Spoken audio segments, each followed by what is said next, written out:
Ladies and gentlemen, please take your seats. Just because it's November doesn't mean there isn't a place for your shorts in your film wardrobe. And you know what? If you are within the sound of my voice, you must be in the seats with once more. As always, my name is David Voigt, and I am the host of this venerable podcast where we talk to a wide-ranging variety of industry professionals, actors, directors, festival directors, programmers, people who run streaming services, the whole nine yards. And not only pick their brain about current projects, but just talk about the industry in general and sort of the unique challenges that they face, especially these days, given how most theaters are still closed and film festivals in particular are having to really get creative and adapt. And on this episode, we talk with the one and only James McNally, who is the founder of the Shorts That Are Not Pants film festival, short film festival, in case you hadn't already figured that out, which is running online from November 13th through Sunday, November 22nd. Passes are on sale now, and I would recommend you go to shortsnotpants.com. It is a bargain at merely $25 for an all-access pass to see some really interesting shorts.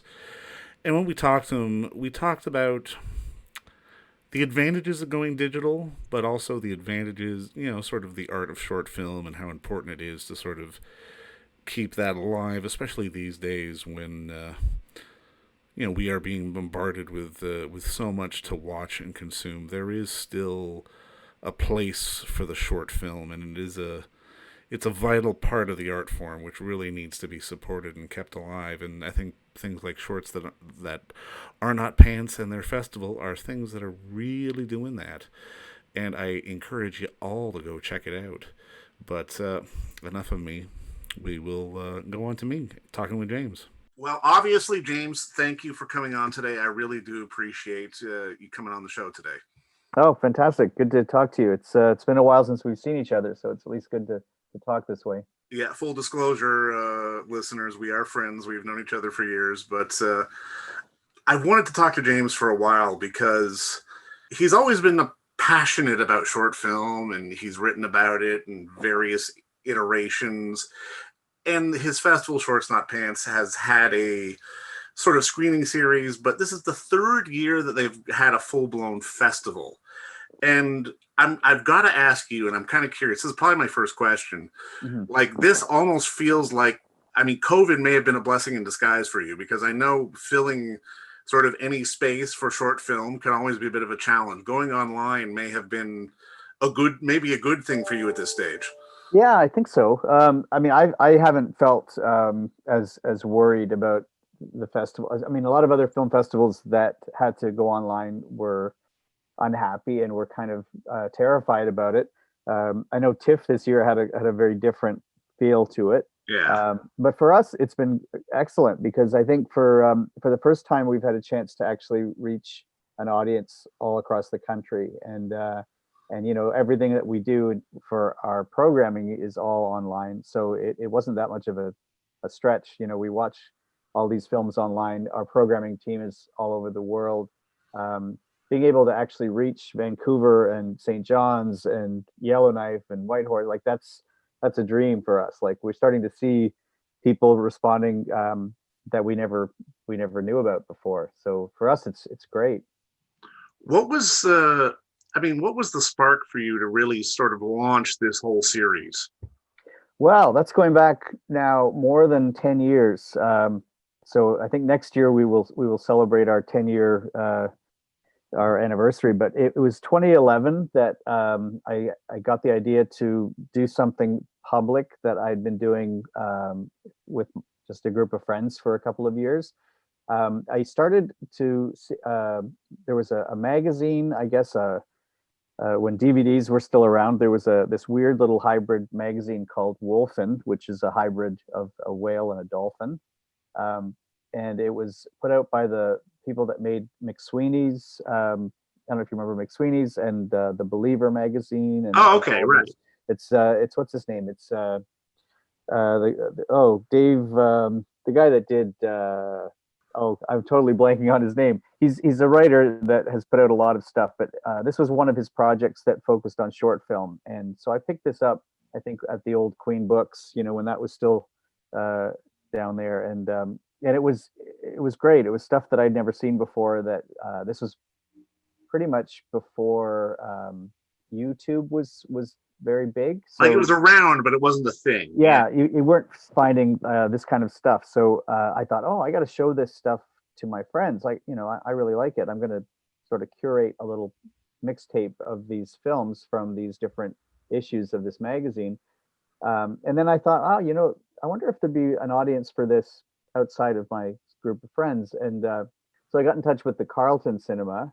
Actually, sorry, not at first. I got in touch with the NFB's cinema. That's right. Yeah. Which used to be down at John and Richmond and John. Yeah. And I thought, oh, if I can rent that out fairly cheaply and sell tickets fairly cheaply and not lose money, I would like to do this and see if there's an audience for it. So, that started as a very low risk thing for me. And I thought, I'll just keep doing it as long as I don't lose money.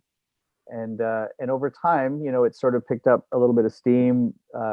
It was easy to reach people online with, Facebook and Twitter, and we have a website and a blog and stuff. So I thought, 2 years ago, I thought, why not make it a festival? Like, I was always worried about a festival because I thought, oh, what if you do something, you put all your energy into one week or one weekend or one event, and nobody shows up. So I think I was afraid of that for a long time. And then in 2018 we launched, and it's sort of gotten bigger and better every year.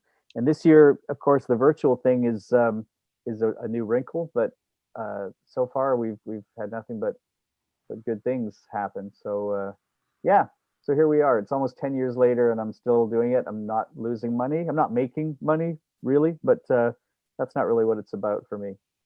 Well, and I mean, and I think at the end of the day, that's really important to stress, because I mean, we love it. We pour a lot of time and energy into sort of so many of these various mediums that we're all working on, especially in the film community in Toronto, but very few of us are in the black, as it were. We're hoping to, like, that break even line is probably the goal really for so many people, just because they love it so much. Yeah, it's a passion project for sure. I don't get as much satisfaction from anything else that I do. So it's been great that I've been able to do it, and it's been, for me, it's been modestly successful. I've had chances to go to festivals, meet filmmakers. I've gone to festivals in Europe, and I go to Sundance now every year. So it's opened a lot of doors for me, and it's helped me to meet so many interesting people and hopefully help them get their work out there a little bit more widely. How have the logistics changed of, like, sort of the day-to-day running of a film festival from practical, where you're in a venue, to virtual?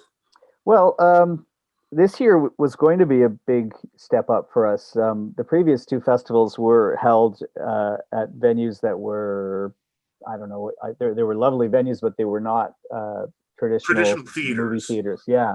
So, we could get away with spending, under $1,000 on a venue. This year we knew it was going to be a lot more than that. And we were already talking to venues back in, January or February. And our festival is next month in November. And when then COVID hit, it sort of changed everything right away. But we were prepared this year to spend, a lot more on a venue, up to $3,000 or $4,000 or $5,000, which was a huge risk. Like, for me, that was a big step. And to be honest, like, even if the venues had been open, it would have been a big risk, because if we were suddenly going to a venue that had 200 or 300 seats, it's hard to say you're going to be able to fill all those seats. You're going to pay for all of them. So that was a bit scary. And when I realized that the decision was going to be taken out of my hands, I was actually relieved, because we are able to put on a virtual festival for probably about what we were paying for our venue last year. So so that takes a bit of pressure off. It allowed us to reach a different audience. It allows us to not have to worry about the same time constraints. If in a weekend festival in a physical venue, you had you could only have a certain number of blocks, and you realize people would get exhausted sitting in a seat for 4 or 6 hours to Yeah. watch short films. This way, we have 10 days this year. It's sort of like a traditional film festival where you have a longer period to enjoy, and you have access to the films for the entire 10 days. So I think it's going to be a lot more fun in some ways for the audience, rather than having to sit through 20 films in a row. They can sort of pick and choose what they'd like to see, and they can come back to it. They can you can sort of create your own program if you can watch half of the block and then go to a different one. So there's a lot of good things about the virtual experience, I think. Do when it comes to short films, do filmmakers push back in terms of projecting going virtual? Because I mean, obviously, we've seen with some of the bigger festivals how some of the studios and some of the filmmakers didn't necessarily want to go virtual for a variety of different concerns. Does any of that sort of spill over into short film? I have not experienced that at all. That's one of the reasons that I love short film, is that you're not really dealing with studios. Yeah. You're dealing with filmmakers directly. Sometimes you're dealing with small distributors that obviously are passionate about short film. Short film has never been a commercial enterprise for most people, so there's not that kind of pressure, that it has to make money. And so one of the things that is important for short filmmakers is just getting their work out there, like getting people to see it. Unfortunately, outside of festivals, there's not a ton of opportunities to see good short films. Sometimes they end up online, but that's hard to find and hard to curate. So we've had nothing but good experiences with people. Nobody has pushed back about the film being online. Once in a while, a distributor might ask us, to make sure that the film is only going to be screened within Canada. Like, we're not putting it up on YouTube for the whole world to see. And that's just to protect, they have other territories where, maybe there's another festival in another country that wants to premiere it. Or, they want to put it on television or something. There's different agreements in place. Yeah. But it's never been as complicated. I sort of feel sorry for my friends and colleagues who run festivals that have feature films, because there's always a lot more there's technical issues that are more thorny to deal with, and there's financial stuff that's not easy. So I don't have any of those problems. No, that kind of dovetails into my next question, because I love how you just mentioned curation, because I've got to imagine you're sifting through a lot of submissions, and especially at the more traditional film festivals, it would either be something that would play in front of something else, or it would be, shorts program 1, shorts program 2. Mm-hmm. When you're putting this all together, how, do you see themes coming up? Can you sort of actively curate depending on sort of the kind of work that you're getting, or is it just a question of trying to find the best individual works and then it's going block 1, block 2, block 3, and so on? Well, this is actually the first year we've done themed blocks, because it's hard. It's really hard to do themed blocks. I'll tell you that from experience. I have a great programming team, but nobody was doing that work with me. I was theming all the films myself, and I'm still not 100% sure that they all fit where they're placed. So I wouldn't say that we started out with themes and then looked for films. It was more like we tried to see what emerged from the films that we selected. There's some that are sort of evergreen. There's always going to be films about relationships. There's always going to be films about family stuff. This year we saw, a lot of films about sort of post-apocalyptic kind of things. We are not showing a lot of pandemic films, just so that you know that. We got a lot, and they were not fun to watch. But anything that we got that was sort of post-apocalyptic was usually made before the pandemic, actually, and it was more like it just had a weird vibe that connected with the way we're living now. But yeah, I didn't want to make it too depressing either. So we have a comedy block. We have a block that's called Sparks. It's kind of about romance and sex and that sort of stuff. And a sort of a sci-fi block that's called Machines. they're not perfect. Like I put some films in more than one block.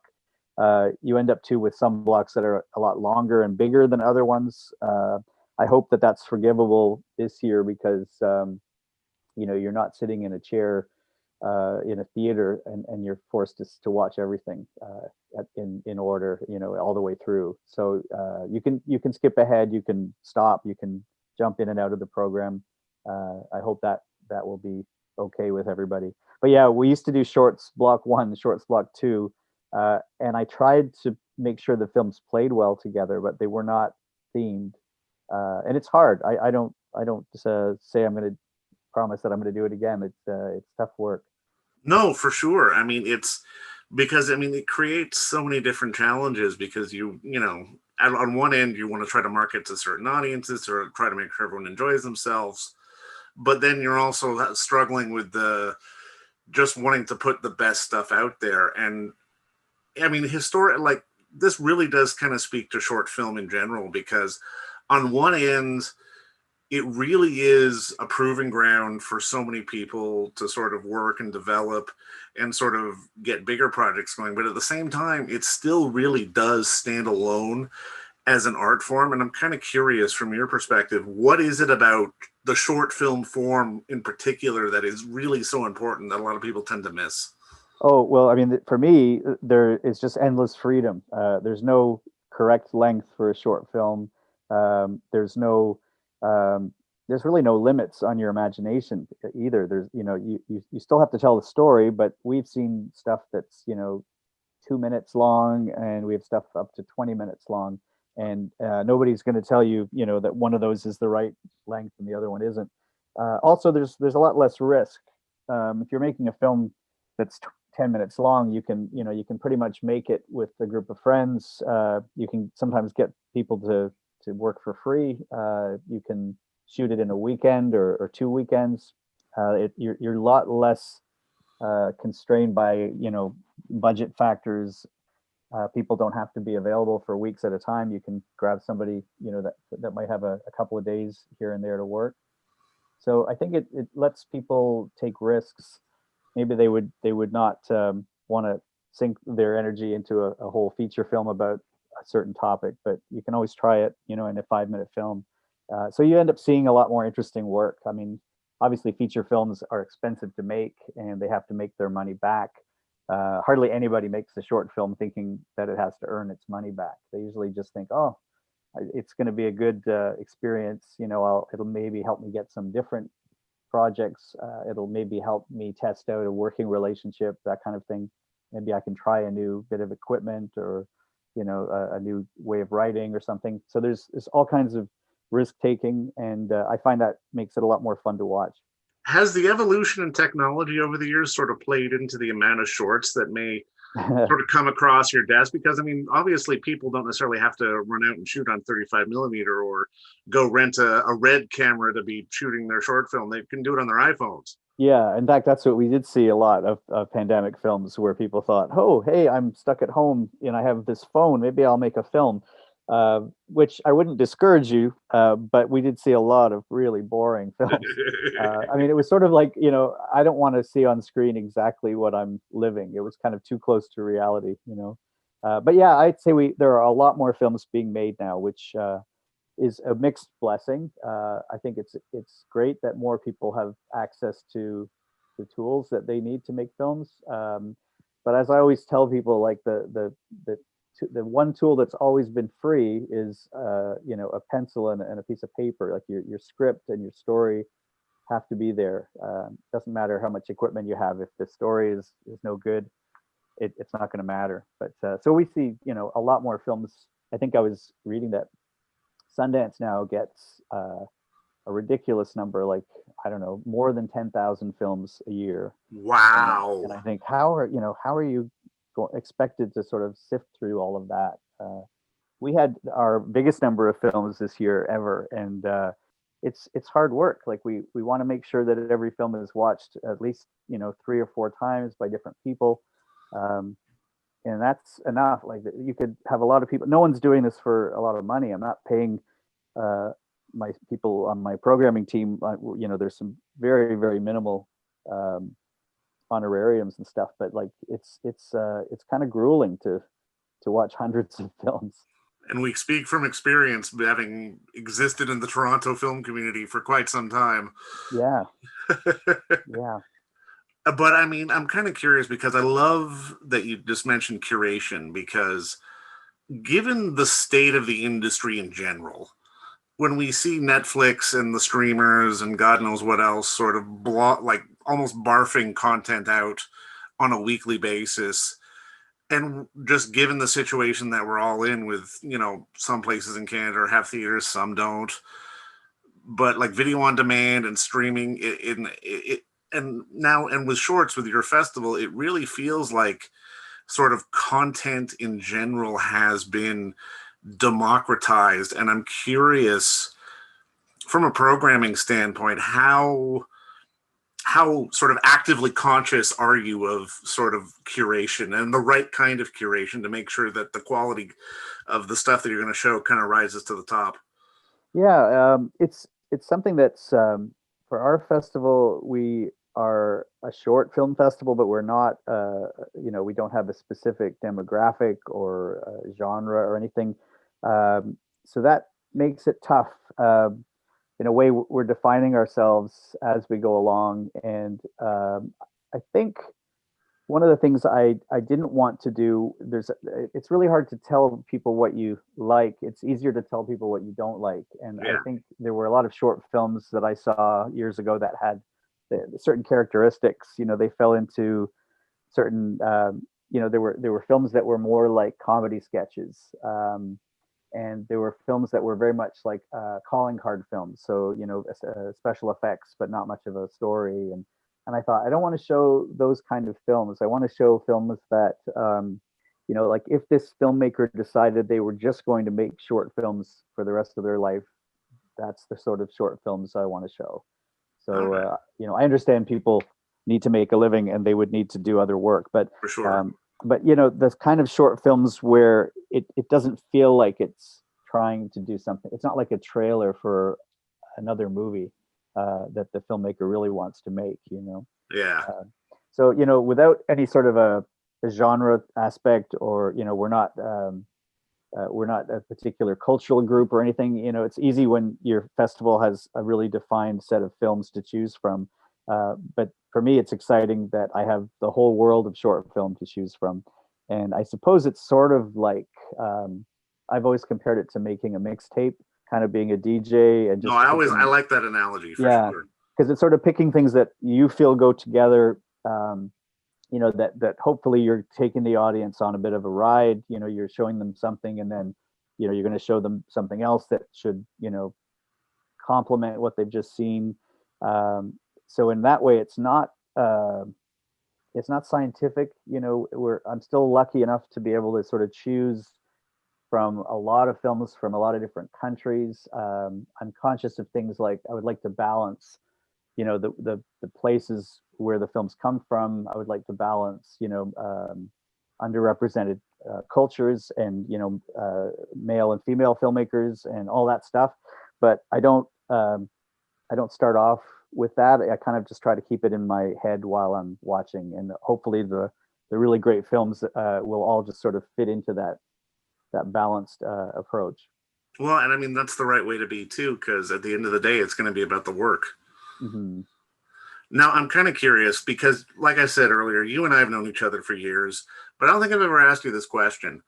For you, was there a film or was there sort of a moment at any point in your life that you can sort of pinpoint as the moment of going, okay, I'm passionate about this.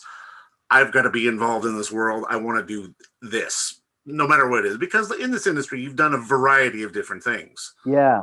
I think the first short film that kind of knocked me out was an Icelandic film called Two Birds that I saw, I guess, about 12 years ago. Um, I went to the film festival in Reykjavik in Iceland. Believe it or not, that was a trip that I wanted to do, and I saw this short film there that was 15 minutes. It was sort of like I knew this filmmaker was going to be an incredible filmmaker. And I also loved the fact that this film was 15 minutes long, and so I think you can find this film. It might be online now, but the filmmaker's name is Rune Runarsson, and he went on to make a few features. One that was called Volcano, and I think he's done something more recent than that. But it's sort of like when you see the potential of somebody, it's like, listening to a band's first record and getting really excited that nobody else knows about them. Right, right. So, I mean, maybe that's, it's not a great analogy because some people will never see the short films of some great filmmakers. But I sort of like this idea that you're discovering new voices. There's new talent and people with something to say, and wanting to share it. That makes me really, really excited. Well, and it's a vital part of the business too, because Yeah.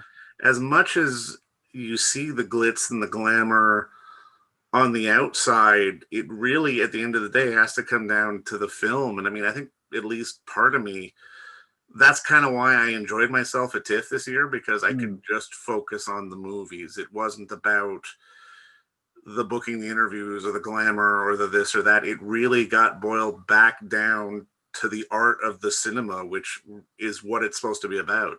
Yeah, it's kind of where most of us started when we first started to love film. And then, if you make it any kind of job, it can kind of kill your passion after a while, and you Yeah. see the ugly side of it, and you see the business side of it taking over. So for me, like the short film world still has a lot of artistic integrity, and I think that's where I'm comfortable. Now I'm going to leave you on a bit of a goofy note, because I always ask this of people. But people play the Desert Island Discs game all the time, and it's fun and it's silly, and no one ever has the same answer. But I'm kind of curious, from a short film perspective, can you pick a Desert Island short or a few Desert Island shorts if you had to? Um, yeah, well, I've got a few. I mean, the one I mentioned, Two Birds. It's almost like a perfect film. But I also there's a filmmaker named Riley Stearns who Oh, is, yes. Yeah. yeah. So he's making films now. He's making features. His last feature was The Art of Self-Defense with Jesse Eisenberg, and so he's established now as a feature filmmaker. But his very first short film, uh, maybe not the first one he made, but the first one that he sent to festivals, is called The Cub, and it's 5 minutes long. It's so simple. It's like some very static shots, but it's just so funny, and it sort of immediately tells me that there's somebody really funny and smart and talented making this film. And I still show that film to people. If people say like, "What's a good short?" I tell them like, look up The Cub by Riley Stearns. It will make you laugh, and if it doesn't make you laugh, then I don't think we have anything to talk about. So, yeah. So I don't know. Those are two that just immediately jump to mind. Another one I would say is it's sort of a series now, but Don Hertzfeld's an animator and has a film called World of Tomorrow that Oh, right, right. Yeah. he's now just released part three, and I haven't seen part three, but I will tell you, like the first two of those films are like profound. Like they're moving, and they've got a sense of humor, but it's very, very simple animation, and so it shows you that you don't have to be the greatest technician to tell a great story. And his work is all great like that. But World of Tomorrow, you should look that up, find it, and it's probably easily available online as well, which is nice. Shorts sometimes will find their way online, and that's nice to be able to direct people to find them. And it's the kind of work where, like, the passion is really evident, and that's really the most important part of the medium, at least from my perspective. And I think that's why you doing this festival and doing it online is a fantastic thing, because it's really, hopefully, touch wood, promote the art of short cinema, which really does have a place in the entire spectrum of things that we don't always sort of appreciate or even understand sort of on those initial first glances at Hmm. the world of film. Yeah, yeah, I hope so. I mean, these are filmmakers that are working hard with very few resources, and their work deserves to be seen, I think.